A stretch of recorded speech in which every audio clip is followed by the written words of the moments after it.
오늘은 우리 요한복음 20장 1절에서 10절의 말씀으로 우리 한번 따라하겠습니다. 주님의 부활이 나의 부활입니다. 여러분, 우리 옆 사람에게 이렇게 한 번 더 인사하시겠습니다. 예수님께서 다시 살아나셨습니다. 성도님도 다시 살아납니다. 아멘. 여러분, 강기수 집사님이 교회에 이런 튤립을 많이 기증해 주셨어요. 보이나요? 제가 실은 이게 방유미 권사님이 한테 혼날 것 같은데 땅에 묻힌 거 제가 뽑아왔습니다. 얼른 가서 제가 다시 심어 놓을게요. 지금 원래는 여기 뿌리가 요만큼 안 났었는데 이제 심어 놓으니까 이제 뿌리를 내리고 이제 정착하게 될 것 같은데 아직까지 꽃을 피우지 못했어요. 근데 아마 올해보다는 내년에 이제 자리를 잡고 만개를 하기 시작하면은 교회 입구나 교육관 들어가는 입구나 여러 곳에 너무 예쁜 꽃들이 많이 피게 될 것 같습니다. 이러한 저 튤립의 원뿌리를 처음 봤거든요. 여러분 이렇게 생긴 거 아셨어요? 모르시는 분도 아마 많았을 거예요. 예. 맨날 저 모른다고 이렇게 뭐 얘기하시는 분들, 예, 끄떡끄떡 하시는 분들 많이 봤습니다. 방금. 예. 저만 몰랐던 거 아니죠. 예. 저 보기와 다르게 저도 도시에서 많이 자랐다 보니까 이렇게 생긴 줄 몰랐어요. 근데 신기하더라고요. 그리고 처음에 봤는데 이렇게 생긴 게 진짜 꽃을 피울까? 이런 의심이 들더라고요. 그래서 이걸 막 심고 있는 방용희 권사님, 강영단 집사님 두 분이 와서 한 며칠을 심었거든요. 그래서 강길숙 집사님이 엄청 많은 것들을 주셔가지고 심다 남은 것들은 광탄중앙교회로 저희가 또 입양을 보냈습니다. 예, 그래가지고 거기도 아마 많이 심었을 텐데, 근데 처음에는 이게 과연 날까 이런 의심이 들어서 물어봤어요. 권사님 이런 거 죽은 거 아니냐고. 보니까 뿌리가 보면 뿌리가 죽은 것처럼 보이잖아요. 근데 아니라고, 심어 놓으면은 이제 이게 뿌리 내리고 자란다고. 근데 실제로 제가 의심이 나서 그런 게 아니라 오늘 설교 때 여러분 보여드리려고 팠더니 이만큼의 뿌리가 이렇게 자란 거 보니까 진짜 올해가 지나고 겨울이 지나고 내년 봄에는 완전 활짝 피는 그런 튤립들을 보게 될 거라고 생각되어집니다. 여러분, 우리의 신앙도 마찬가지죠. 오늘 말씀이 우리에게 이야기하는 것도 그거잖아요. 모든 것이 끝났다고 생각되어지는 그 순간에, 정말 더 이상 안 될 거라고 생각했던 그 순간에 하나님은 기적의 은혜를 베푸시는 그런 순간임을 여러분 믿으시기 바랍니다.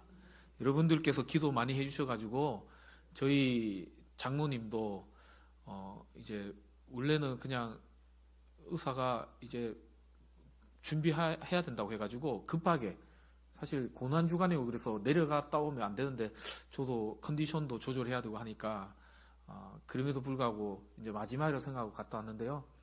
하나님이 저희 가정에 조금 더 기회를 주시는 것 같아요.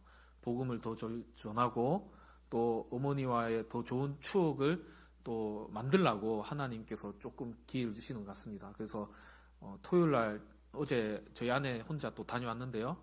얘기도 많이 하시고, 원래는 아무것도 못 드시고 배변 활동도 못 하셨는데 미음도 드시고 배변 활동도 하시고, 의사 말로는 이대로만 좀 회복되면은 집으로는 못 가긴 하는데 요양병원으로는 다시 들어갈 수 있을 것 같다고까지 얘기하시는 것 같아요. 그래서 여러분 기도해 주셔서 감사하고, 여러분 기도에는 힘이 있습니다. 아멘.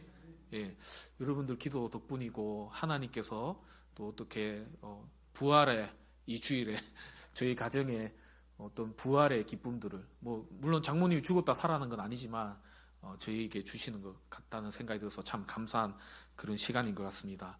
오늘 말씀에 보면요, 우리가 이 배경을 잠깐 보면 예수님께서 이제 십자가에 달려 죽으시고 무덤에 이제 장사되어졌습니다. 오늘 우리 주일학교 아이들과도 똑같은 본문을 가지고 설교를 했는데요.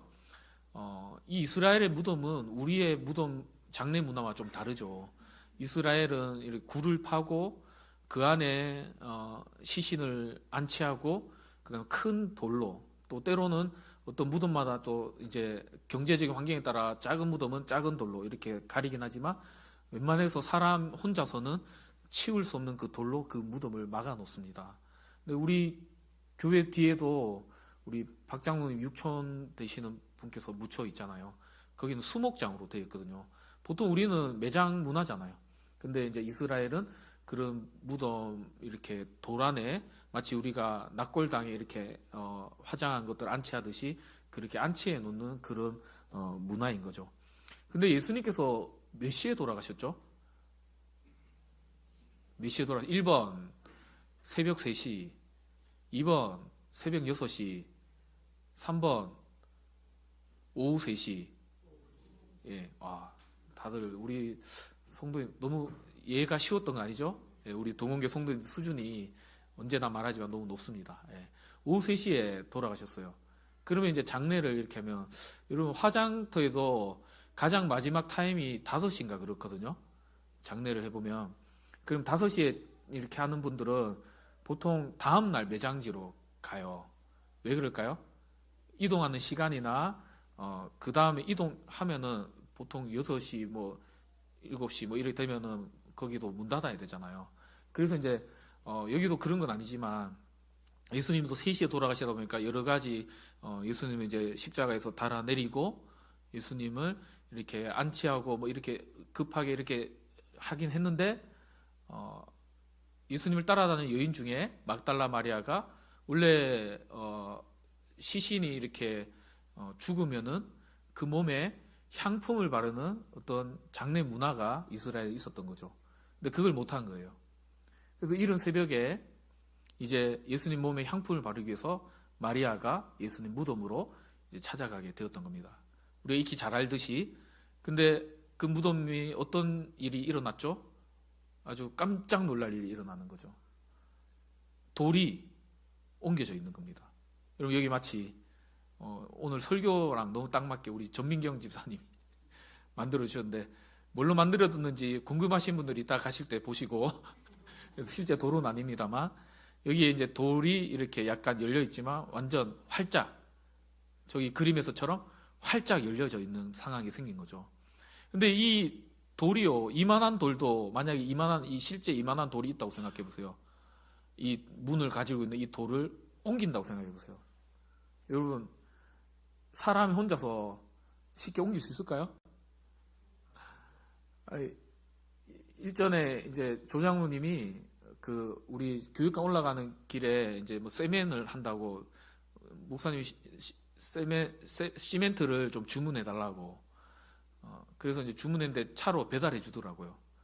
근데 이제 내리는데 제가 그 무거운 것 같아서 제가 잠깐 이를 들었다가 예, 허리 나가는 줄 알았어요. 근데 그게 몇 킬로냐면요. 몇 킬로인지 아세요? 예, 40킬로 적혀 있더라고요. 근데 20킬로짜리도 뭐 이렇게 제가 들어봤지만 그게 보통 무거운 게 아니에요. 못 들어요, 잘. 쉽게 못 듭니다. 근데 이제 비가 내려가지고 작업을 할 수 없어서 저쪽 안으로 옮기는데 들어서 옮길 수는 없어가지고 수레에 그 잠깐 한 10cm 정도 이렇게 들어 옮긴데도요. 또 이제 흉보지 마시고 일을 얼마나 안 했으면 그걸 무거워하나 이렇게 생각하지 마시고 우리 김희용 원로 목사님은 번쩍번쩍 드시지만 예, 저는 힘들더라고요. 근데 얼마나 힘들던지요. 근데 이 돌을 옮긴다는 건 보통 일이 아니죠. 근데요,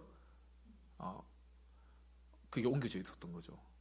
그리고 깜짝 놀래가지고 이 마리아가 제자 2명에게 찾아갑니다. 오늘 본문에는 한 사람은 베드로라고 한 사람은 예수님께서 사랑하시던 그 다른 제자. 그래서 학자들은 이를 요한으로 많이 추정하기도 하죠. 왜냐하면 예수님 곁에서 늘 가까이 있었던 그런 사람이었기에. 그래서 이 두 제자가 같이 달려와서 확인을 했더니 예수님께서 부활하신 확실한 증거가 그 안에 나타나 있었던 거죠. 우리 주일학교 아이들과도 얘기하면서 잠깐 얘기했는데 여러분 아침에 급하게 집을 나가서면요 온 집안이 어떻게 됩니까? 내가 자던 잠옷도 막 저기 던져져 있고 머리 헤어 드라이 했는데 머리카락도 막 여기저기 날려져 있고 수건도 목사님 집 얘기하는갑다 이렇게 또 생각하지 마시고, 여러분 집도 똑같잖아요. 왜 아닌 것처럼 저를 그냥 그렇게 보세요. 수건도 막 여기저기 날아가 있고 막 그런 정신 없는 그런 집안이 되잖아요. 근데 예수님께서 만약에 부활하지 다시 살아나지 않으셨다면, 누군가가 그걸 훔쳐갔다면, 아니면 예수님께서 직접 일어나서 걸어 나가셨다면 어떤 상황이 되어야 될까요? 여기에 있는 세마포를 덮고 있던 세마포와 또 얼굴을 덮고 있던 수건들이 어떻게 돼야 되죠? 정신없이 난장판으로 이렇게 떨어졌든지, 예수님 몸을 감싸고 있는 그 세마포는 없어야 되잖아요. 왜요? 벌거벗은 몸으로 나갈 수 없으니까.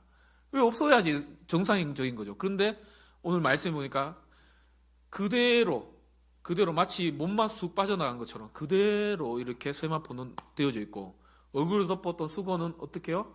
원래 있던 곳에 싸서, 그러니까 개어져서 있었다는 거예요. 이것이 부활의 증거가 될 수 있다는 것이죠. 만약에 예수님께서 이렇게 그 돌문을 발로 차가지고 어쨌든 열고 나왔어요. 나와서 그 옆에는 누가 지키고 있었죠? 로마 군인들이 지키고 있는 거예요. 지금 무덤에, 여기는 지금 아무도 안 지키고 있지만 원래는 등신대라고 하죠. 그 로마 군인들이 좀 지키는 것처럼 이렇게 세워놨어야지 더 리얼한데. 예. 근데 이제 그런 군인들이 지키고 있어야 되는데, 이 무덤이 열고 나왔다 하더라도 예수님이요, 그 군인들과 막 싸우셔야 돼요, 지금. 막 싸우고, 아니면 그들이 막 쫓아올 때 막 달려서 도망가거나. 그러면은 온 동네 소문이 퍼져요, 안 퍼져요? 야, 어제 장사한 예수란 자가 갑자기 무덤을 발로 차고 나오더니 로마 군인들을 피해가지고 얼마나 잘 달리는지 100m 한 9초 때 끊겠더라. 그러면서 이제 그런 소문이 확 퍼져야 되죠. 근데 그런 소문이 전혀 나지 않았어요. 만약에 누군가가 훔쳐갔다면 이 로마 군인들과 마찬가지 싸우고 돌을 치우고 데려갈 때 여기가 난장판 어지럽게 막 그렇게 돼야 되는 거죠. 주일학교 아이들과 나누면서도 얘기했지만, 제가 저희 집에 어릴 때 도둑이 들은 적이 있는데, 여러분 도둑은요 와가지고 아주 지문 정돈을 해가면서 자기가 가져가야 할 때만 쏙 가져가고 아무렇지 않게 그렇게 안 갑니다. 신발 벗고 들어오지도 않습니다. 신발 신고 그 더러운 발로 발 딱딱딱 이렇게 들고 들어와가지고 온 집에 있는 걸요. 왜냐면 빨리 가져가야 되니까 다 장에 있는 거 다 끄집어내고 옷도 다 끄집어내고. 저 혼자 그날 주일이었는데 도둑이 들었는데요. 집에 갔더니 온 집이 정신이 없는 거예요. 우리 집이 아무리 급하게 나가도 이렇게 정신없이 나가지 않는데 왜 이럴까? 도둑이 들었더라고요. 예수님의 무덤도요, 그렇게 돼야 되는 거예요. 그것이 우리에게 부활을 증거하는 여러 증거가 있는 거죠. 우리가 오늘 교동문에도 읽었지만 예수님의 부활을 증거할 수 있는 여러 증언들이 많이 있죠. 예수님이 제자들에게도 나타나 보이셨잖아요. 특별히 그 중에 한 제자는 나는 그때 없었다, 나는 못 봤다고 얘기하니까 예수님이 직접 나타나셔서 그가 얘기하는 것처럼 야, 니 한번 만져봐라 라고 해서 만지기까지 하잖아요. 그가 누구죠? 도마잖아요. 수많은 증거들이 예수님이 다시 살아나셨음을 우리에게 증거하고 있다는 거예요. 그러면 오늘 말씀의 핵심적인 내용입니다. 예수님은 왜 이렇게 다시 살아나셨던 걸까요? 그냥 죽지 않으시고 그냥 예수님께서 이 세상을 변화시킬 수도 있지 않으셨을까요? 왜 그러셔야 됐을까요? 예수님께서 죽으셔야 될 이유가 뭡니까? 한번 따라하겠습니다. 예수님은 나 때문에 죽으셨습니다. 여러분, 나 때문에 죽으신 거예요. 누군가가 죽어야 되는데, 내가 죽어야 되는데, 내가 죽어야 될 그 자리에 예수님께서 대신 죽으셨던 거예요.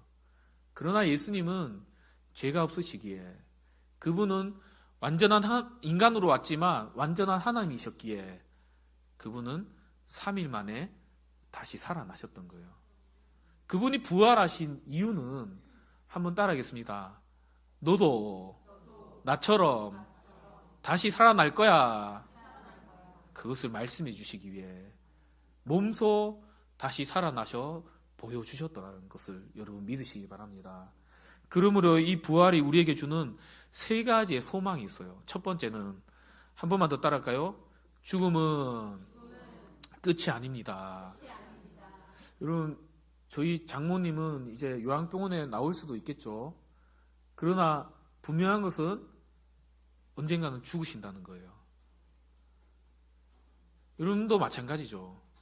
지금 건강하다고 해서 여러분 건강을 자부하지 마세요.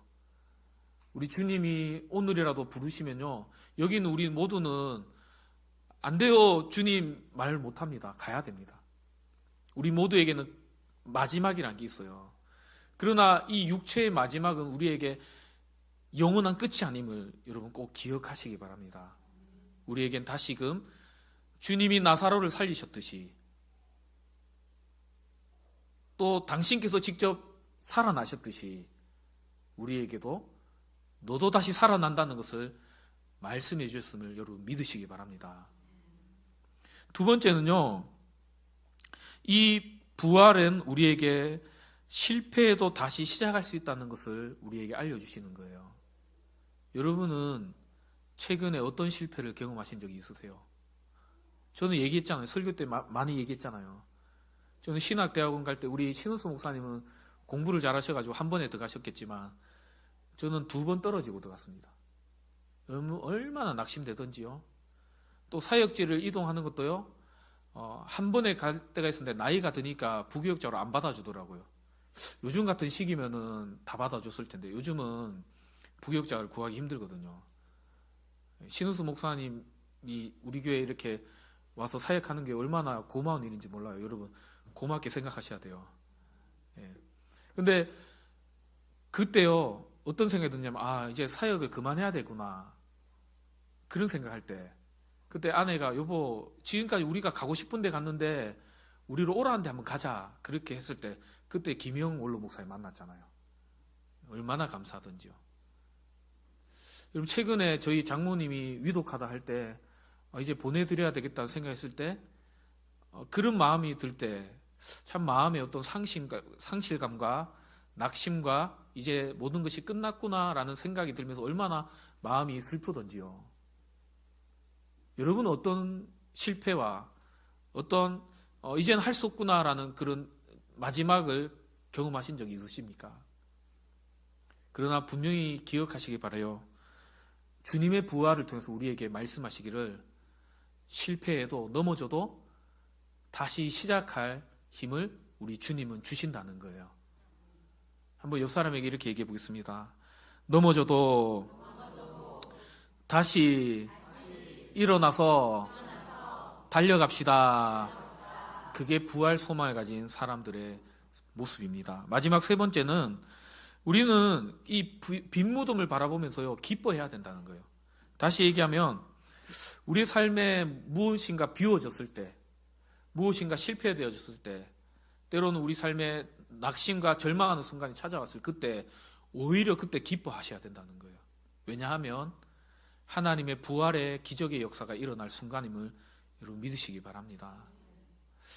저희 가정 얘기를 자꾸 해서 죄송하지만 화요일날 내려가면서 아내와 또 올라오면서 얘기하면서 장모님이 위독하셔서 이게 슬프지만, 몸이 안 좋으셔서 너무 마음이 아프지만, 그러나 이 기회를 틈타서 복음을 전할 수 있는 시간이 주어져서 참 감사하다, 저희 아내와 그런 얘기를 나눴던 것 같아요. 이제 좀 몸이 좀 나아진다고 하니까 단 하나의 소원이 있다면, 따뜻한 4월에 5월에는 퇴원하셔서 좀 나들이도 한번 갔다 오고, 우리 어머니가 교회에 가서 예배도 좀 드리고 그렇게 하나님 앞에 부름받았으면 좋겠다, 이런 마음도 들기도 합니다. 하나님께서 그런 기회를 주실 거라고 생각되어집니다. 여러분 기도해 주시기를 부탁드려요. 여러분 우리 삶에 절대 절망의 순간 가운데, 마지막이라고 생각되는 그 순간 가운데 포기하지 마시고, 이때가 하나님 기적이 일어날 순간이구나 라는 것을 믿고 여러분 기뻐하시고 기도하시는 저와 여러분 되시기를 다시 한 번 더 주님의 이름으로 간절히 축원드립니다. 우리 한번 옆 사람에게 마지막으로 저 따라 하겠습니다. 예수님께서 다시 살아나셔서 나도 다시 시작할 수 있어 기도하겠습니다.